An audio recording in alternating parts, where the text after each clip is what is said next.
The great hall of the Galactic Council was full of noise. Hundreds of alien beings sat in floating chairs that moved around the massive room. Some had tentacles instead of arms. Others had 4 eyes or skin that changed colors. But today, they were all quiet and listening. Counselor Vextar stood at the center of the room. He was tall and thin, with blue skin and no hair. His voice was deep and serious as he spoke to the crowd. Today marks 46 years since we passed Resolution 2341X, he said. His words echoed through the hall. Earth remains forbidden. No contact, no visits, no trade. This law protects us all. A young alien with green scales raised her hand. But, Counselor, why are the humans so dangerous? They seem so small. Vextar's eyes grew dark. Small? Child, you know nothing about humans. They are not like us. They break the rules of the high universe just by existing. The green alien looked confused. What do you mean? Sit down, Vextar said firmly.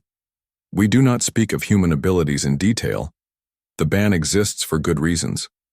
Far away from this meeting, on a space station called New Seoul, Dr. Hyunwoo Park was working late in his lab. He was a human scientist who studied alien life forms. His small office was filled with papers, computer screens, and coffee cups. Hyunwoo was listening to alien radio signals, trying to learn their languages. Most of the time, the signals were boring. Trade reports, weather updates, family messages. But tonight was different.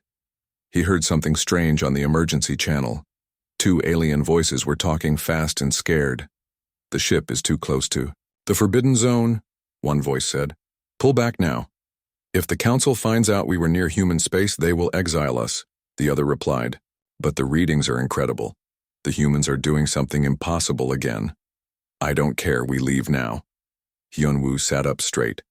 Forbidden zone? He knew aliens avoided human space, but he thought it was just because they were unfriendly. He had never heard fear in alien voices before. He kept listening. More signals came through the night. Aliens talking about the impossible species and reality breakers. They spoke about humans like they were monsters from scary stories. One message made him stop breathing for a moment. An alien scientist was talking to his partner about stolen human items. I paid 50,000 credits for a human music box, the alien said. It plays a simple song, but somehow it makes probability waves. My luck has been better ever since I bought it. You're crazy, Kef. Human objects are dangerous. Dangerous? Maybe, but also wonderful. Do you know what human children call it when good things happen by chance? No, what? Magic. Hyunwoo turned off the radio and sat in the dark. Magic? What were the aliens talking about? Humans didn't have magic. They were just normal. Across the galaxy, Captain Sojin Lee was having problems of her own. She commanded a human deep space ship called the Taeguk. For 3 months, her sensors had been picking up strange readings at the edge of human territory. Captain, her navigation officer called out. I'm seeing those ghost signals again. Sojin walked to the main screen. Same pattern? Yes, ma'am. 3 ships, staying just outside our sensor range. Every time we move toward them, they disappear. Are they watching us? It looks like it, but they're being very careful not to let us see them clearly. So, Jin had been a captain for 10 years. She had seen pirates, smugglers, and enemy scouts before. But this was different. These ships acted like they were studying humans from far away, like scientists watching dangerous animals. Send a message on all frequencies, she ordered. Tell them we want to talk. They waited for an hour. No answer came. Captain, the sensor officer said quietly, I'm picking up their transmissions. They're not speaking any human language. You translate?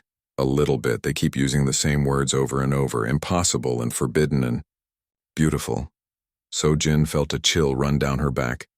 Why would aliens call humans beautiful while staying so far away? Back on the Galactic Council station, Vextar was in his private office. He was looking at secret reports that only high-level council members could see.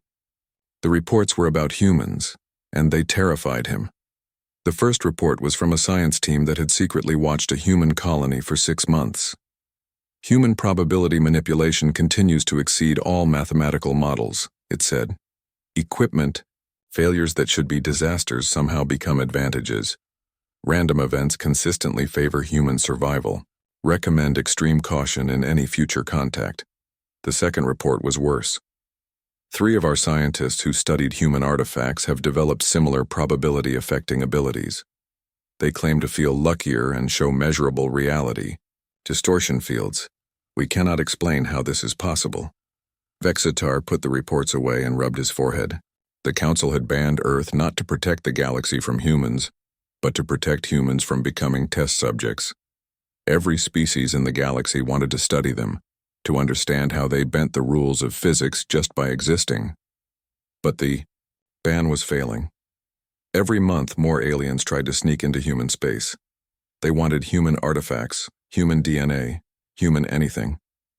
Some collectors paid millions of credits for a single human hair. The Council had created the ban to stop a war. If aliens could freely study humans, they would fight each other for the right to capture and experiment on them.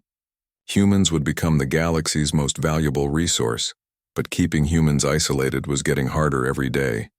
Human ships were exploring farther into space. Human colonies were growing. Soon, contact would be unavoidable. Vexitar opened his communication device and sent a coded message to his secret agents. Increase monitoring of human space. Report any unusual activity immediately. The forbidden world must remain forbidden. As he sent the message, he looked out his window at the HFY stars. Somewhere out there on a small blue planet lived the most dangerous species the galaxy had ever known. Dangerous not because they were violent, but because they made impossible things happen just by being alive. And despite all the Council's efforts, everyone wanted to meet them. Dr. Hyunwoo Park sat in his lab, still thinking about the alien messages he had heard. He opened his computer and started typing a report to Earth Command.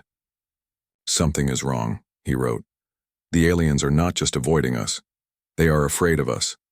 But they also want something from us. We need to find out what it is before it's too late.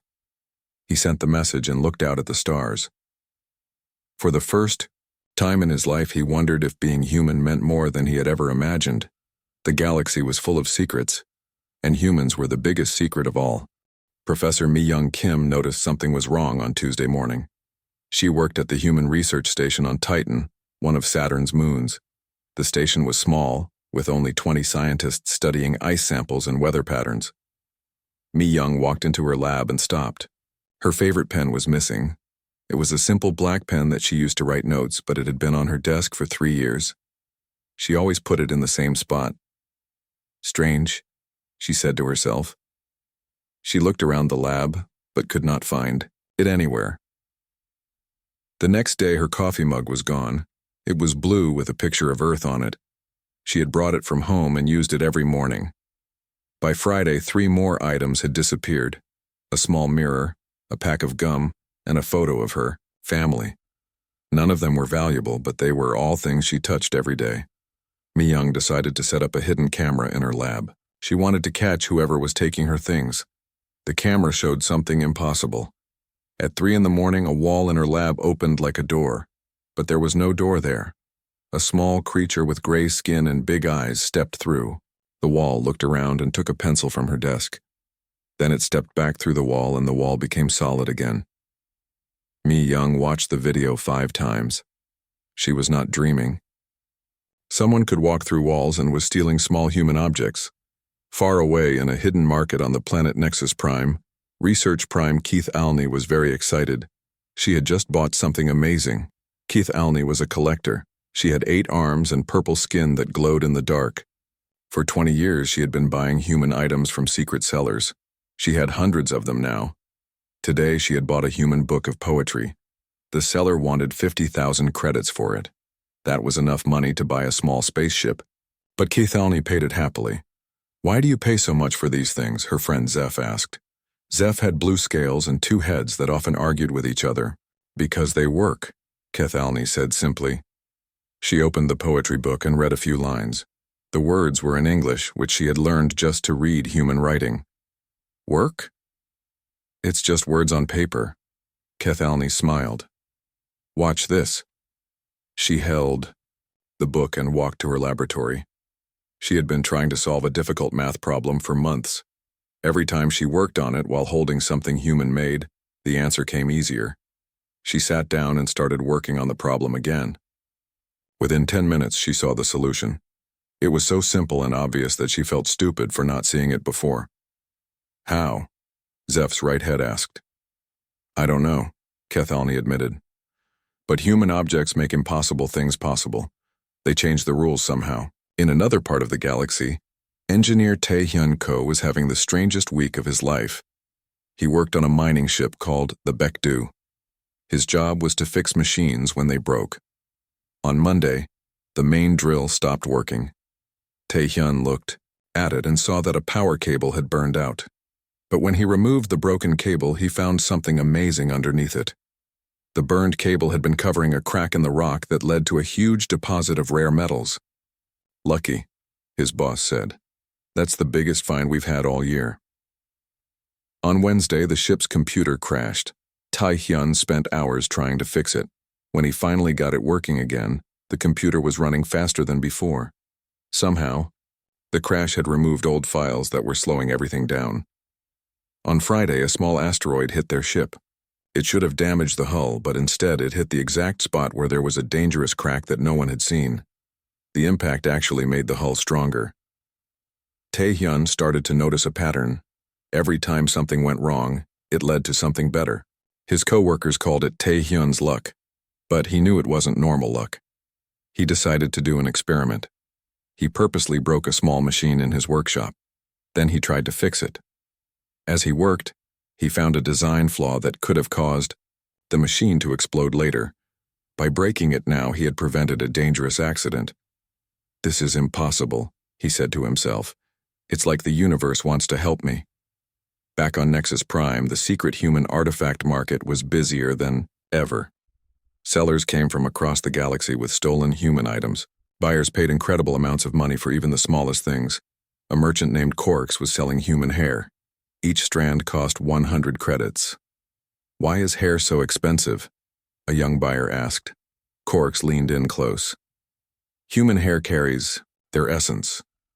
If you keep it near you, good things happen. My customers report better health, more success, even finding true love. That sounds like superstition. Maybe. But my customers keep coming back for more. Another seller had human music on crystal chips. The songs were simple, but aliens who listened to them reported strange effects. Some said the music helped them solve problems. Others said it made them feel emotions they had never felt before. The most expensive items were things that humans had used for a long time. A human tool that had been used for years could cost 1 million credits. The sellers claimed that the longer a human used something, the more charged it became with their special energy. Dr. Hyun-woo Park, still working on New Seoul Station, was starting to understand what was happening. He had been monitoring alien communications for weeks and had learned disturbing things. He discovered that there was an entire underground network dedicated to studying humans. Secret research stations, hidden laboratories, and black market traders all focused on one thing: figuring out how humans worked. The aliens had a theory. They believed that humans unconsciously changed the probability of events around them. What humans called luck or coincidence was actually a form of reality manipulation. Hyun-woo found recordings of alien scientists discussing their findings. They had studied human colonies from far away and measured strange energy fields around. Human settlements, equipment worked better. Accidents happened less often. Random events favored humans more than mathematical probability suggested they should. One recording made him very worried. An alien scientist was talking about experiments they wanted to do on humans. If we could study human brain patterns during these probability events, we might learn to replicate the effect, the scientist said. Imagine if we could teach our own species to manipulate reality like humans do. That would require live subjects, another voice replied. Yes, we would need to capture several humans for long-term study. Hyun-woo immediately sent this information to Earth Command. Humans were not just banned from galactic society. They were being hunted by aliens who wanted to steal their abilities.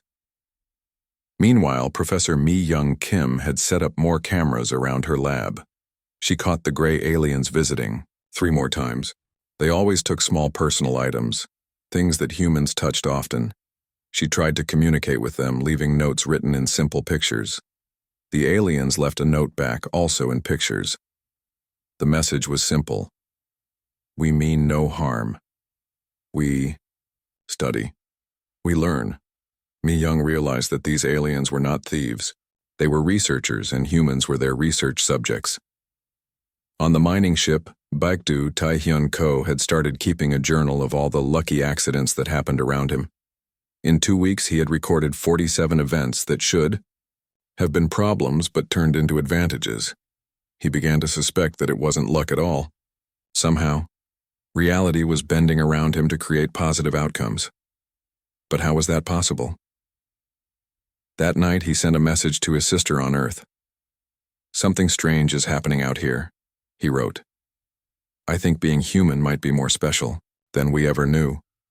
Across the galaxy, aliens continued to collect human artifacts, study human behavior, and dream of understanding the impossible species that lived on the forbidden blue planet. They called humans many names in their languages: reality shapers, probability dancers, the blessed ones, the universe's favorites. But they all meant the same thing. Humans were different from every other species in the galaxy, and that difference was both wonderful and terrifying. The ban on Earth was supposed to keep humans isolated, but it was failing. Every day, more aliens became obsessed with the mysterious power that humans possessed without even knowing it. And somewhere in the depths of space, plans were being made to learn humanity's secrets no matter what the cost. Dr. Jin-A Choi was buying supplies on Europa when everything went wrong. Europa was Jupiter's moon, and it had a small human trading post. Ginny was a physicist who studied how energy worked in space.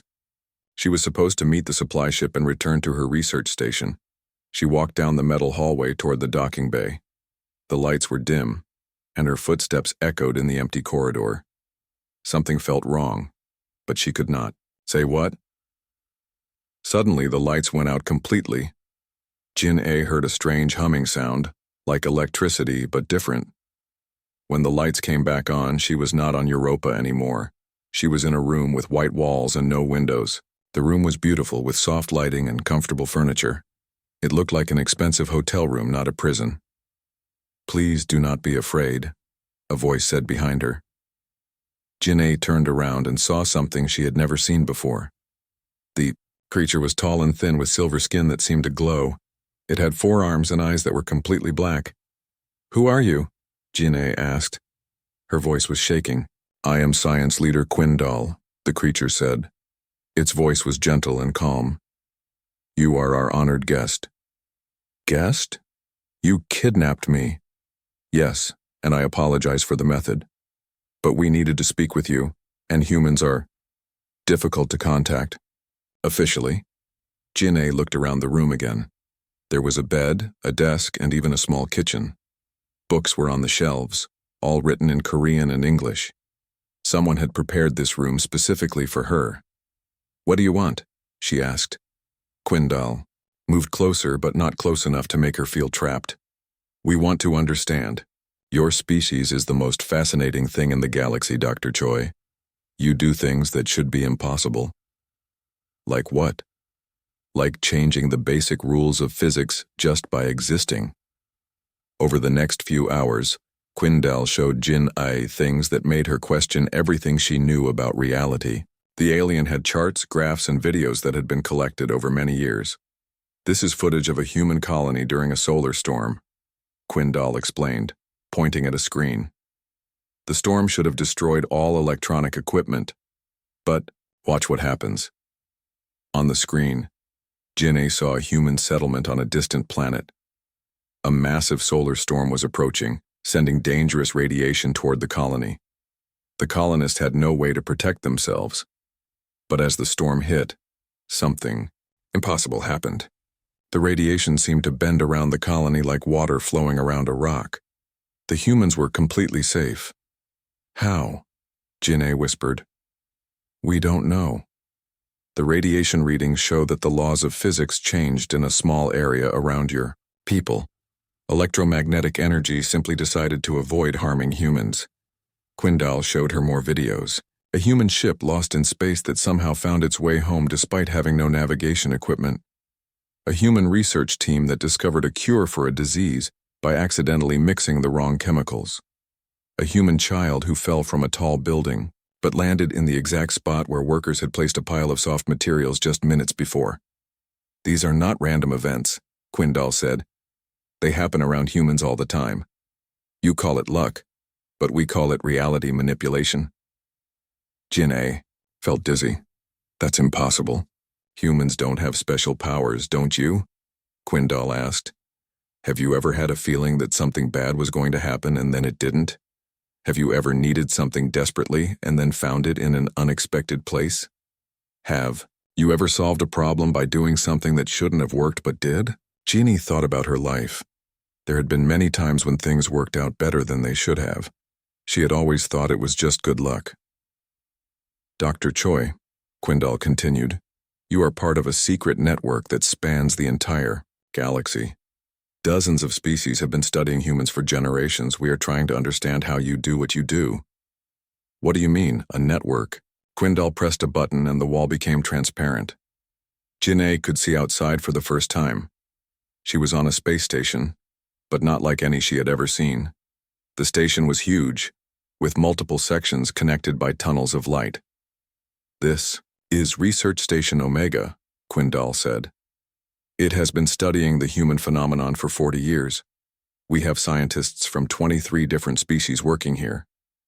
Through the transparent wall, Jin'e could see aliens of all shapes and sizes working in laboratories. Some had tentacles, others had multiple heads, and some looked like walking crystals. But they were all focused on the same thing: understanding humans. You're studying us like animals in a zoo, Jin'e said angrily. No, Quindal replied, firmly. We study you like teachers study a master. You are not our subjects. You are our inspiration. Meanwhile, on Earth, Captain Dongmin Yang was investigating the disappearances that had been reported across human space. He worked for Earth's defense fleet, and his job was to protect human colonies from danger. Dongmin had started noticing a pattern. People were disappearing, but not in a normal way. They vanished from secure locations without any signs of struggle. Security cameras showed them walking normally one moment, then they were simply gone the next moment.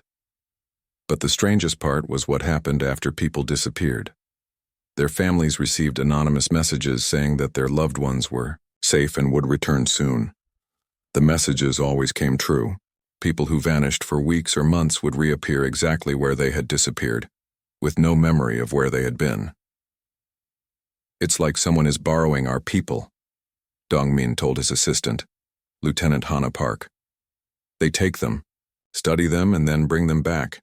But why? Hana asked. I don't know, but I'm going to find out. Dongmin had been tracking the disappearances for 6 months. He had found clues that led him to believe aliens were involved. Energy readings that didn't match any known technology. Strange signals that appeared just before people vanished. And reports from the returned people of dreams about silver beings asking them questions. Back on Research Station Omega, Jin'e was learning things that changed her understanding of the universe. Quindal had introduced her to other alien scientists, each with their own theories about human abilities. Dr. Vorth, who looked like a walking tree, believed that humans had evolved a connection to quantum probability fields. Your minds unconsciously influence the quantum level of reality, he explained. You make good outcomes more likely and bad outcomes less likely. Professor Zilk, who had crystals for skin, thought humans were connected to something even bigger. Your species may be the universe's way of guiding its own evolution. You help reality itself grow and change. But the most disturbing theory came from researcher Nex, a creature made of living shadow. Humans are not just manipulating probability, Nex said. You are teaching other species to do the same thing.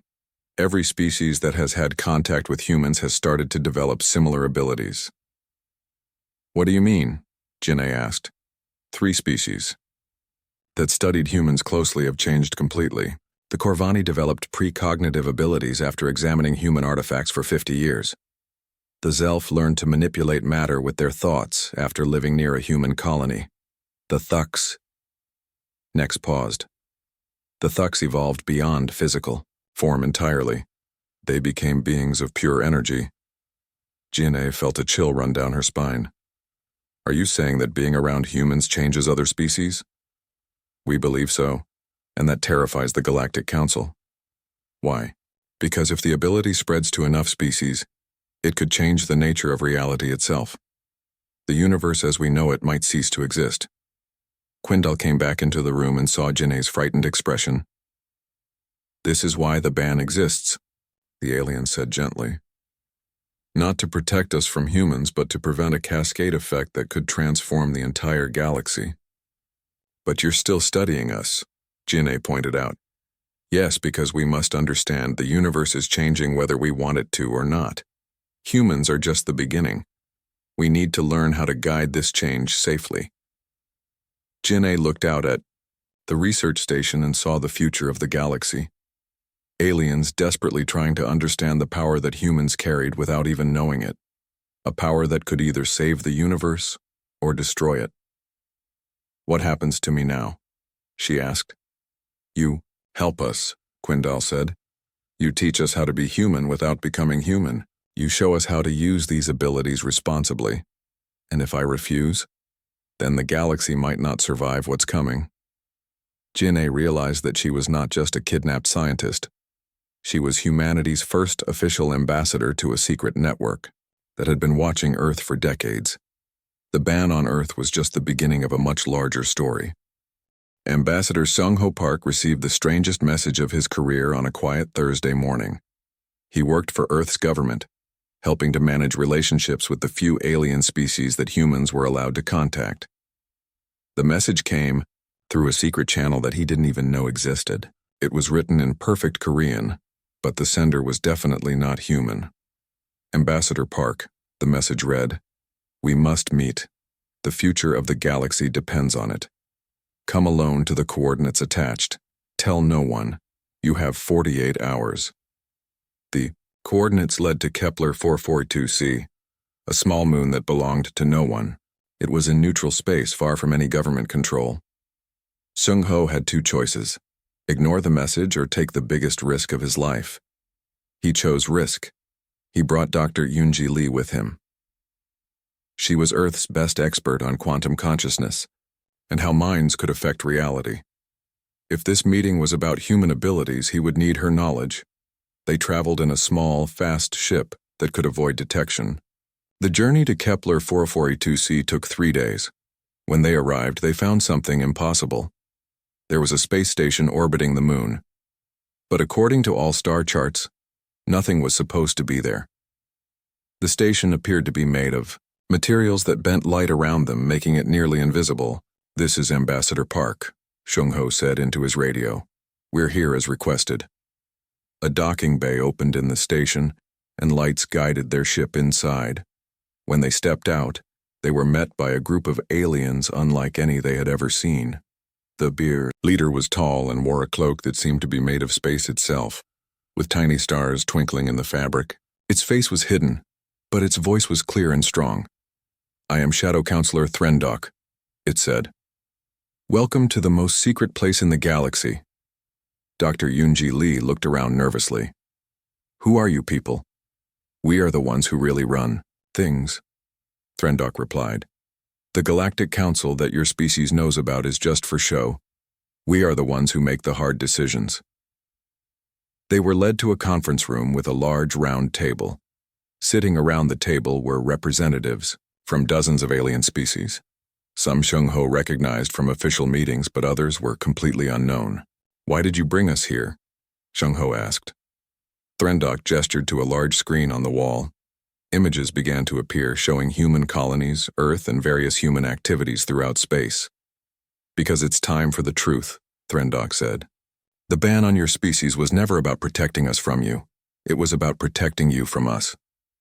"What do you mean?" Another alien who looked like a walking crystal stood up. Every species in this room has one thing in common.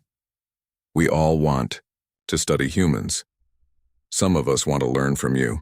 Others want to capture you and experiment on you. A few want to worship you as gods.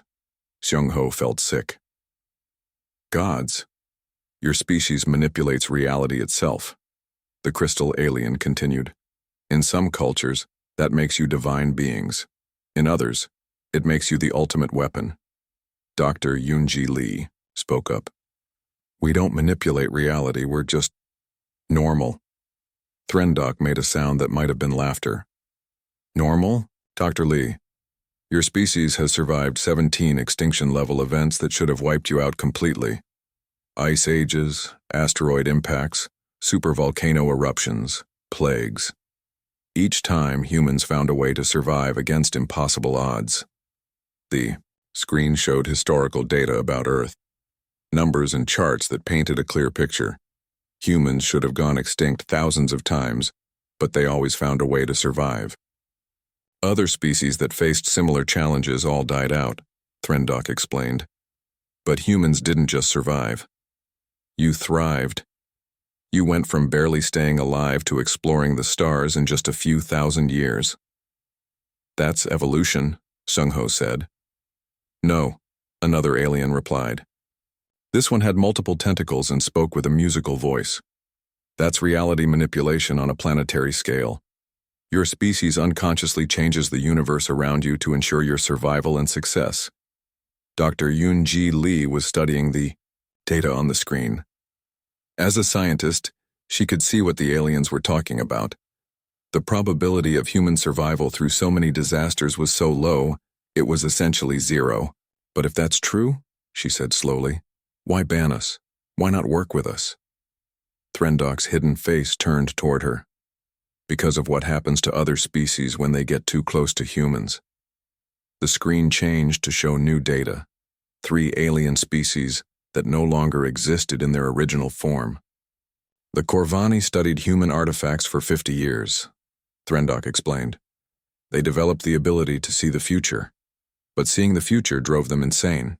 Half of them killed themselves, and the other half disappeared into parallel dimensions. The Zelf lived peacefully near a human colony for 30 years. They learned to move objects with their minds, but they couldn't control the power. They accidentally destroyed their own planet. The Thugs chose to study humans directly, taking volunteers to their laboratories. After 20 years, they evolved into beings of pure energy. They still exist, but they can no longer interact with physical reality. Xiong-ho stared at the data in horror. We're dangerous. Not deliberately, Threndok said gently. But yes, extended contact with humans changes other species in unpredictable ways. The ban exists to prevent us from changing too quickly. Dr. Yoonji Lee was connecting pieces in her mind. But the ban is failing, isn't it? That's why we're here. Correct. Every year, more species attempt secret contact with humans. Black markets sell human artifacts for incredible prices. Research stations like Omega study your people without permission. The ban cannot hold much longer. An alien that looked like a living shadow stepped forward. We face a choice. Either we lift the ban and risk uncontrolled evolution across the galaxy, or we enforce it completely. What does enforce it completely mean? Xiong-ho asked, though he was afraid of the answer. It means isolating Earth permanently, creating an energy barrier around your solar system that nothing can cross. Your species would be trapped forever. That's not a choice, Dr. Yoonji Lee said angrily. That's a prison sentence. Yes, Threndok agreed. Which is why we called this meeting. We want to offer a third option. The screen changed again, showing a new image. It was a space station, but much larger than anything humans had ever built. It was beautiful, with gardens and cities inside a structure that seemed to be alive. This is a proposal, Threndok said. A joint research facility where humans and aliens can work together safely. We study each other, learn from each other, but with controls in place to prevent dangerous transformations. What kind of controls? Xiong-ho asked. limited contact time, mental barriers to prevent ability transfer, reality dampening fields, to contain human probability manipulation. Dr. Yunji Lee shook her head. You want to study us like we're dangerous animals. We want to understand you before your abilities spread uncontrolled across the galaxy, Threndok replied. Dr. Lee, your species is at the center of the next phase of evolution. But evolution can go wrong. We've seen it happen. On the screen, images showed the destroyed planets of species that had gained power they couldn't control, worlds torn apart by psychic storms, solar systems where reality itself had become unstable. If we don't learn to manage these abilities safely, Threndok continued, the entire galaxy could become uninhabitable. Seung-ho looked at Dr. Yunji Lee. They both understood what they were being asked to choose: accept restrictions and study, or face eternal isolation. Neither option felt like freedom. There's something else, Dr. Yunji Lee said quietly. Something you're not telling us. Threndok's hidden form seemed to become more solid. What do you mean?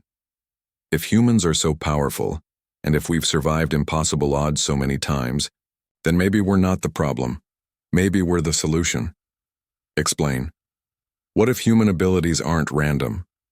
What if the universe gave us these powers for a reason?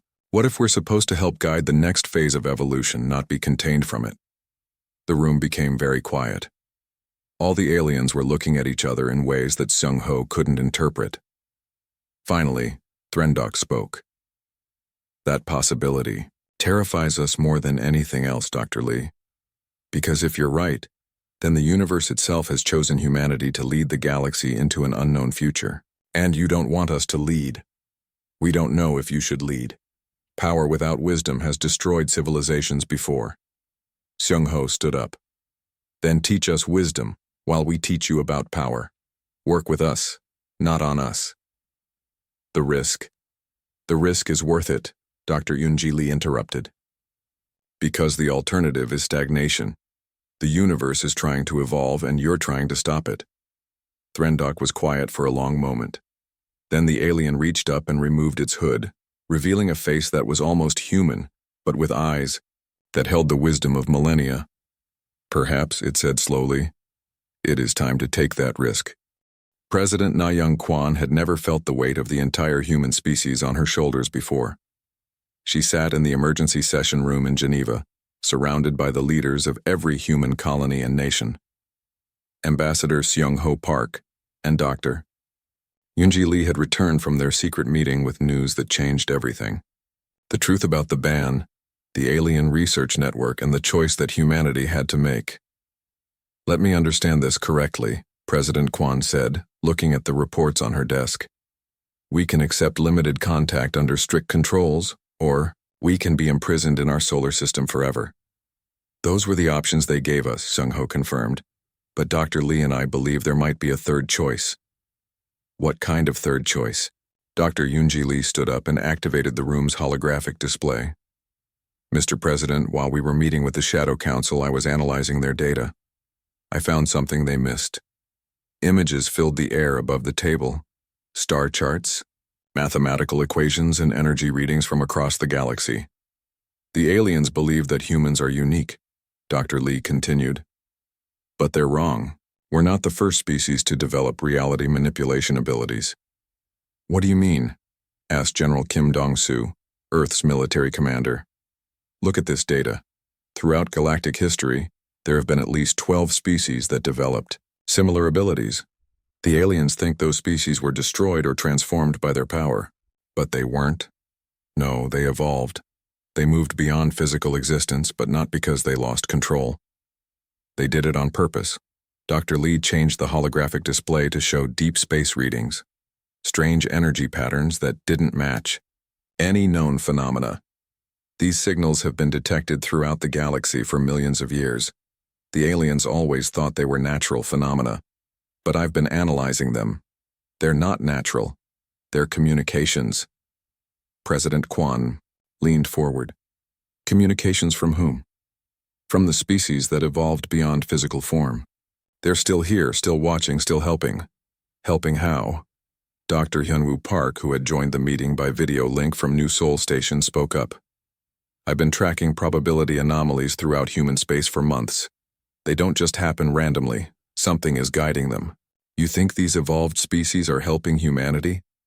I think they've been helping all species develop safely. The reason humans have survived so many extinction events isn't just because of our abilities. It's because someone has been making sure we survive. Dr. Lee nodded. The universe isn't trying to evolve randomly. It's being guided by species that have already gone through this transformation. But why would they help us? Because, said a new voice, evolution is not meant to be a journey taken alone. Everyone in the room turned to look at the source of the voice. Standing in the corner, where no one had been a moment before, was a figure made of pure light. It looked almost human, but it glowed with inner radiance. Who are you? President Kwon asked, trying to stay calm. I am what humans call a predecessor, the being replied. Its voice seemed to come from everywhere at once. My species developed reality manipulation abilities 3 million years ago. We chose to evolve beyond physical form to help guide younger species through the same transformation. You're one of the evolved species Dr. Lee was talking about. Yes. We have been watching humanity for a very long time. You are ready for the next phase. General Kim stood up. Ready for what? To become teachers, to help other species develop their abilities safely as we helped you. Dr. Lee was studying the being with scientific fascination. You've been protecting us, haven't you? Making sure we survived long enough to develop our abilities. We provided guidance, but humans made their own choices. Your species has shown wisdom in how you use your power unconsciously. Now you must learn to use it consciously. President Kwon felt overwhelmed. What are you asking us to do? The Galaxy Council offers you 2 choices, restriction or isolation. We offer you a third, responsibility. What kind of responsibility? The being gestured, and the holographic display changed to show Earth surrounded by a network of space stations and research facilities. Become the galaxy's guide into the next phase of evolution. Teach other species to develop reality manipulation abilities safely. Help prevent the disasters that destroyed worlds in the past. But the aliens are afraid of us. Seung-ho pointed out. They think we're too dangerous. Fear comes from misunderstanding. Once they see that humans can teach control and wisdom along with power, fear will become respect. Dr. Lee was studying the proposed network on the display. This would make Earth the center of galactic civilization. Not the center, the predecessor corrected. The teacher. There is a difference.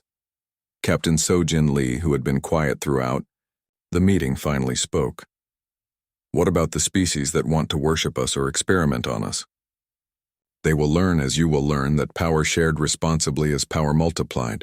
Power hoarded or misused is power that destroys. President Kwon looked around the room at all the human leaders. The weight of decision was enormous. Accept the alien restrictions and live under their control. Accept isolation and never explore the galaxy freely, or accept responsibility and become teachers to species that might be dangerous. If we choose this path, she said carefully, what guarantees do we have that it will work? None, the predecessor replied honestly. Evolution always involves risk. But the alternative is stagnation, and stagnation is another form of death. Commander Min Ho-an, who led Earth's space exploration program, stood up. I've been thinking about something, Dr. Lee said.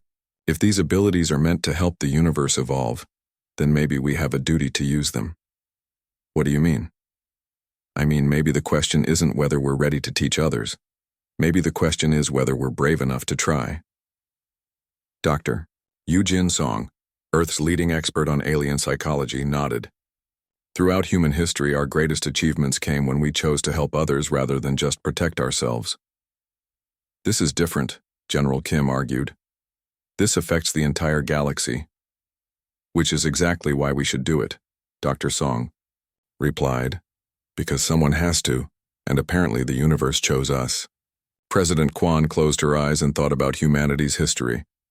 Every great step forward had required courage and risk, from leaving Africa to exploring the oceans to reaching the stars. If we do this, she said, we do it properly. We create a system with safeguards. We establish rules and limits. We make sure no species gains power they can't handle. The predecessor nodded approvingly. Wisdom. This is why your species was chosen. Chosen by whom? By the universe itself. Evolution is not random, President Kwan. It has direction and purpose. Your species represents the next step in that direction. Dr. Lee was already working on plans.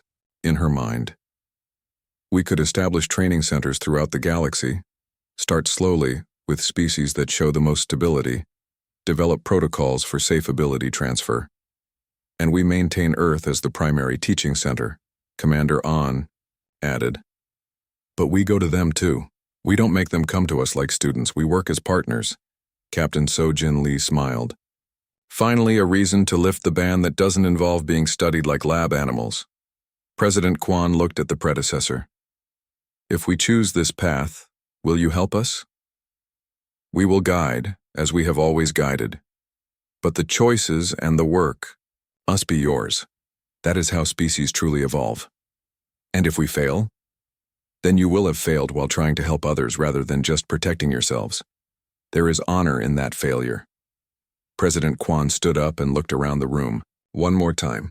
Every face showed a mixture of fear and excitement. They were about to change not just human history but galactic history. Then we choose responsibility, she said firmly. We choose to become teachers. The predecessor began to fade away, but its voice remained clear. The galaxy will thank you, and someday, when you too evolve beyond physical form, you will guide the species that come after you. 6 months later, the first Galactic Evolution Academy opened on Earth. Representatives from 12 alien species arrived as the first students. They came not as conquerors or researchers, but as partners in the universe's greatest experiment. Captain Sojin Lee commanded the transport ship that brought them to Earth. As she watched the alien students see the blue planet for the first time, she smiled. Welcome to Earth, she announced over the ship's communication system. Welcome to the beginning of the universe's next chapter. The ban on Earth was over, but humanity's greatest adventure was just beginning. In the depths of space, other predecessors watched and approved. The universe was evolving exactly as it should, guided by wisdom and powered by hope. Humanity had chosen to become not the galaxy's rulers, but its teachers, and that choice would echo through the cosmos for millions of years to come.